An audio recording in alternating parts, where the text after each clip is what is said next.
I don't have much money, but I have general DIY skills and I have time. So my approach has been to do what I can myself as cheaply as possible. I enjoy the challenge of devising innovative solutions. All of them have worked, but some of them I wouldn't recommend.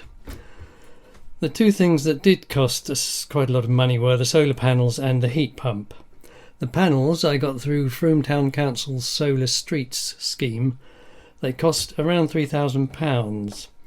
I decided to have a battery as well, which cost another £3,000. I actually start to generate more than I use from around late March. The heat pump was a mere £1,600.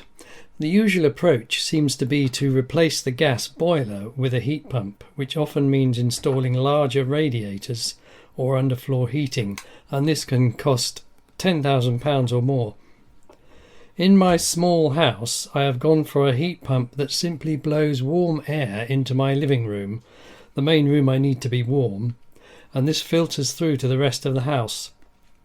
I believe this approach could work in a lot of houses, even quite large ones. Working down the cost scale, I've had cavity wall insulation. I think that cost around £300. I have experimented with various types of secondary or rather tertiary glazing. I've already got double glazing. I found a product called Track Glaze was cheap, easy and effective. You stick the tracks on the window sides and the acrylic sheets slide in them with stick-on draft excluders and handles. I've constructed my own tertiary glazing for the large patio doors, involving a 4-part wooden frame variously filled with insulation board and acrylic glazing, and a door at one end. I'm a great believer in curtains. In winter, when it's dark for 16 hours, they can make a big difference.